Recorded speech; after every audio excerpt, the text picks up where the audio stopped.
I took the LSU schedule and I put up a story on LouisianaSports.net that kind of broke it down and looked at a path for LSU to make the college football playoff. Because what do we find out this year?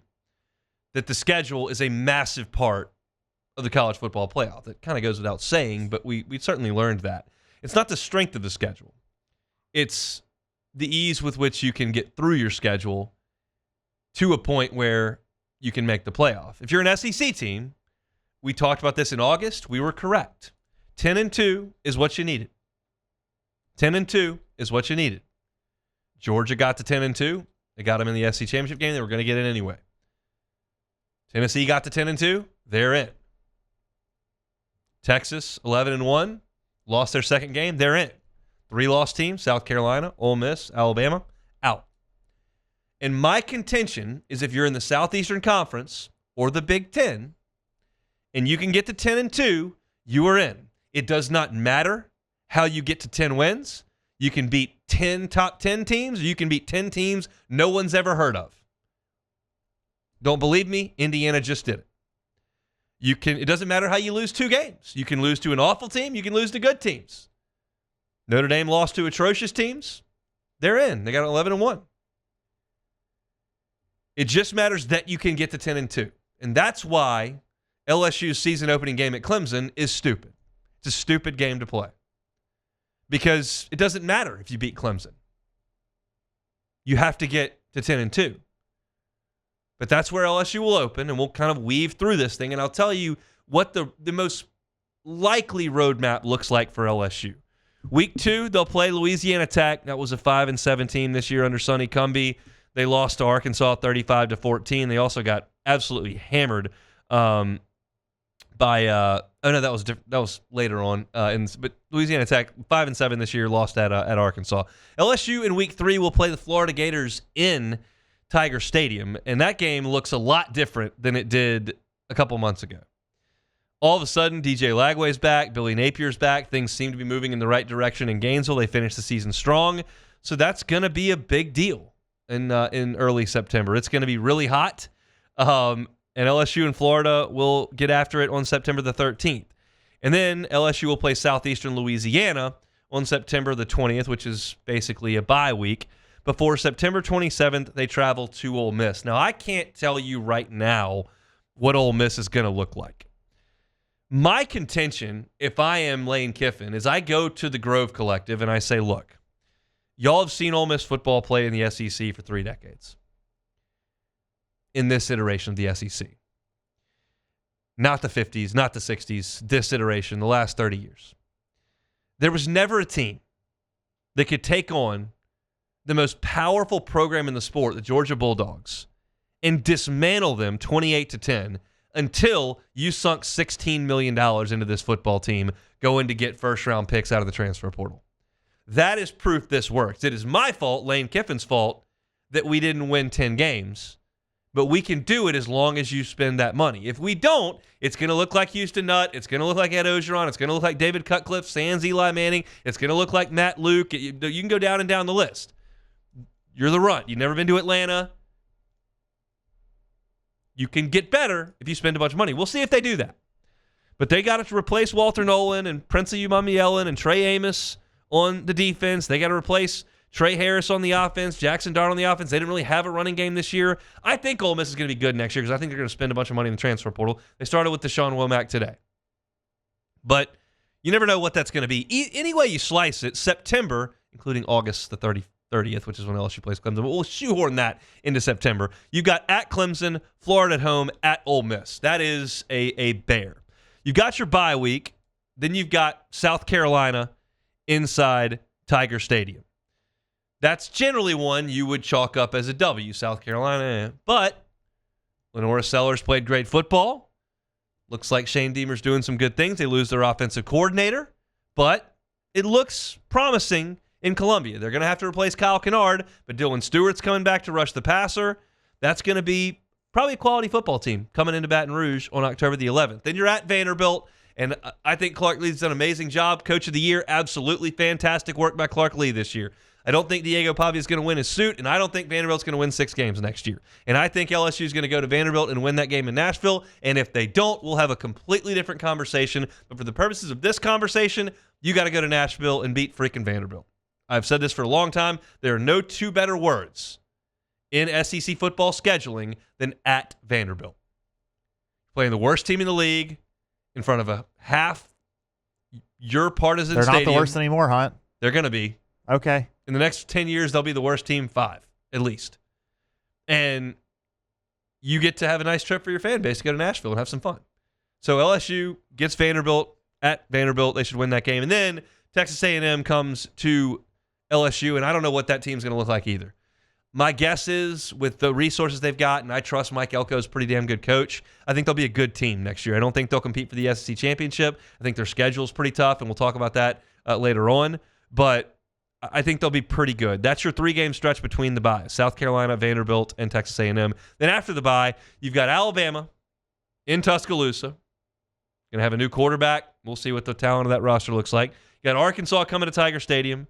You got Western Kentucky in that non-conference game at the end of the schedule that LSU didn't play this year because they played UCLA on the front end. But you've got Western Kentucky in Tiger Stadium on the 22nd, right before Thanksgiving. And then you've got at Oklahoma in that return trip for the season finale. So this is the way I break this schedule down. And I'll probably feel the same way when we start talking about it in July. And I'll probably feel the same way about it in August when we start to kick this thing off. But here's how I think LSU can get to the college football playoff. It's the most reasonable way. Like, you wouldn't have said for Alabama previously that they needed to beat Georgia and lose at Vanderbilt, okay? So things happen over the course of a season. But we're talking about the most predictable method for LSU to make the college football playoff. I think it starts in that brutal month of September that we talked about. That's at Clemson, Louisiana Tech, Florida in Tiger Stadium, Southeastern in Tiger Stadium, at Ole Miss. You need to go 4-1 in those games. The best one to lose would be at Clemson because it's not an SEC game, but you need to go 4-1 through 5. That's going to be very difficult to do. But basically, you've got to get 2 of at Clemson, Florida, and at Ole Miss. If you get to that point and you're 4-1, you get to the first bye week on October the 4th. Then you play 3 games for your next bye week. South Carolina at home, at Vanderbilt, Texas A&M at home. You got to win all 3. You got to win all 3 of those games. South Carolina had a good team this year. Texas A&M's got a lot of resources, good defensive coach. We'll see if Marcel Reed's the quarterback or not, but those 2 games are at home. And you need to take care of your business inside Tiger Stadium and then go to Nashville and beat the Doors. At that point, you're 7-1, and that's a lot to ask. But I have to ask you to be 7-1 because I'm not in position to sit right here and tell you that LSU is going to come off that next bye week and go to Tuscaloosa and win. They could. South Carolina almost did it this year. They could. Teams have gone in there and won recently. But I'm not ready to tell you that because the last 2 times LSU went to Bryant-Denny Stadium and won, the 2 best quarterbacks in the history of the school. I'm sorry, the 2 best teams I have seen in my lifetime, 19 and 11, had to go do it. So I'm not ready to sit here and pick LSU to win that game. So I'm counting that as kind of a loss right now. And then the end of the schedule, I believe, is very favorable. Why? Because you get Arkansas in Tiger Stadium on the 15th of November. I believe there's a real chance that Sam Pittman's not even there at that time. We thought that this year too. True, but they got saved by the Tennessee game. And he went 6-6. If he doesn't beat Tennessee, he's going to get fired. But listen to this. You have Luke Haas, your tight end, has already gone to the transfer portal. Like, LSU's losing, but got a lot of guys to the transfer portal. They're backups. Same thing's happening in a lot of different places. Arkansas' starting tight end is gone. He's got a year left. 6 scholarship defensive backs have moved on. Isaiah Satania, their number 2 wide receiver, has moved on. Oh, by the way, Andrew Armstrong, their number 1 wide receiver, is gone. He's out of eligibility. Landon Jackson is gone, who was their best edge player. He's going to the draft. Like, they're losing everything. And I just don't think Sam Pittman can keep that together. This is my prediction for Arkansas. I think they lose at Ole Miss early in their season.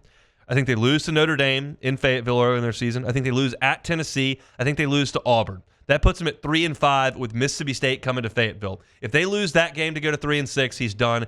Maybe at 4-5, they keep him through the bye and he plays LSU the next week. But I think that there's a real chance that he's not there. At the very least, the writing's on the wall in Fayetteville at that point, and that's a big boost for LSU as they come to Tiger Stadium. Then you play Western Kentucky, and I don't think Brent Venables will be there when LSU gets there at the end of the season. You think he's going to turn this thing around? Jackson Arnold's moved on. They don't really have a quarterback. Here's the Oklahoma schedule from October the 11th on. Listen brutal. to this, Beck. From October the 11th on, this is what it is. Texas and Dallas, at South Carolina, Ole Miss, at Tennessee, bye, at Alabama, Missouri, LSU. Yeah. I cannot see a way he survives that. Now, No I said way. the exact same thing about Billy Napier this year, and they beat Ole Miss, and they beat LSU, and they beat Florida State. So I'm not telling you that I'm right. I'm just telling you what I think. I think the last 2 SEC games LSU plays will be against lame duck coaches or fired coaches. And you got to win those 3 after Alabama. So the way this thing gets done is you go 4-1 against Clemson, Louisiana Tech, Florida, Southeastern, and at Ole Miss. You sweep South Carolina, Vanderbilt, and Texas A&M between the byes. 2 of those are at home. If you lose to Alabama, you beat Arkansas, West Kentucky, and Oklahoma. That gets you to 10-2. That begs the question though of where are your what are you gonna stand on in terms of your good wins? You don't need them. You don't need any good guess wins. you don't. Indiana has no good wins. SMU has no good wins. No one needs any good wins. That's the point. You need less losses. The only thing that matters is less losses, which is why playing Clemson is ridiculous. You play Furman, you play Rice, you play North Tech. You don't play Clemson. It just doesn't make any sense. No one needs good wins. Who is in the playoff off good wins? Who did Texas beat? It's true. No one in the playoff has any good wins. Who's Penn State's good win? They're in the playoff. Oregon's got some good wins. They do, and they're the 1 seed. The only thing that matters is don't lose. That's what we've been told. So, that's the nature. That's the way this thing shakes out. I think it's unlikely that LSU goes 10-2, like I'm telling you like this, because they got a lot of holes to fill. But I'll have a better feel for that in 3 weeks as to what happens. Hey, thanks for watching Hunt on LSU. Before you get out of here, do us a couple of favors. Hit that like button, leave your comments below, and subscribe to the channel for all your Fighting Tiger football talk. See you next time.